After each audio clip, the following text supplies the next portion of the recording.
இன்னைக்கு மாண்புமிகு புரட்சி தலைவர் அம்மார்கள் அறிவுபூர்வமான கல்வி கிடைக்க வேண்டும், மாணவர்களுக்கு விஞ்ஞான கல்வி கிடைக்க என்பதற்காக அரசு பள்ளியை படிக்கின்ற மாணவர்கள் அரசு உதவி பெறும் பள்ளியில லேப்டாப் கொடுத்தோம், மடிக்கணினி கொடுத்தோம். சுமார் 52,35,000 மாணவ மாணவிக்கு இன்னைக்கு மடிக்கணினி கொடுத்த ஒரே அரசாங்கம் இந்தியாவில் தமிழ்நாடு அரசு, அம்மாவுடைய அரசாங்கம். 4 ஆண்டா நிறுத்திட்டீங்க.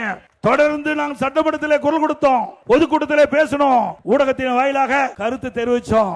அரசு செவி சாய்க்கல. 4 ஆண்டு அந்த லேப்டாப் கொடுக்கின்ற திட்டத்தை நிறுத்திட்டாங்க. இப்பொழுது அவசரமா 10 லட்சம் பேருக்கு கொடுப்பதாக அறிவிச்சு கொடுத்துட்டு இருக்காங்க. இதுக்கு என்ன அவசியம்? நீ உண்மையிலேயே லேப்டாப் கொடுக்க வேண்டும் என்று மாணவர்கள் கொடுக்க வேண்டும் என்று விரும்பி இருந்தா அந்த கல்லூரி ஆரம்பிக்கிறதுக்கு முன்பு கொடுத்திருக்க வேணும். 25ஆம் ஆண்டு கல்லூரி ஆரம்பிக்கின்ற பொழுது அவர்களுக்கு லேப்டாப் கொடுத்துதான் பயன் கிடைச்சிருக்கும். ஆனா 3 ஆண்டு பட்டப்படிப்பு முடிச்சு அவர்கள் வெளியிலே செல்கின்ற பொழுது அவர்களுக்கு லேப்டாப் கொடுக்கறீங்க. அதனால என்ன பயன்? இதெல்லாம் எதற்காக கொடுக்கறாங்கன்னா, வருகின்ற தேர்தலில் திமுக தோல்வி அடைந்து விடும் என்ற அச்சத்தின் அடிப்படையில் இந்த லேப்டாப் அவசரமா கல்லூரி மாணவர்கள் கொடுக்கறாங்க.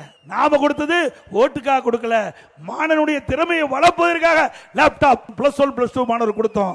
ஆனா திமுக பட்டப்படிப்பு படிக்கின்ற மாணவர் கொடுக்கறீங்க, நாங்க வரவேற்கிறோம், அதை வேண்டான்னு சொல்ல.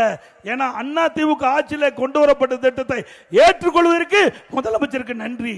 ஆனா அதே வேளையில் அந்த திட்டத்தை குறித்த காலத்திலே நிறைவேற்றப்பட்டிருந்தா மாணவர்களுக்கு பயன்பெற்றிருக்கும். அதை குறித்த நேரத்திலே அதை செயல்படுத்தாத காரணத்தினாலே அந்த திட்டம் முழுமையாக நம்முடைய மாணவர்களுக்கு பயன் தரவில்லை.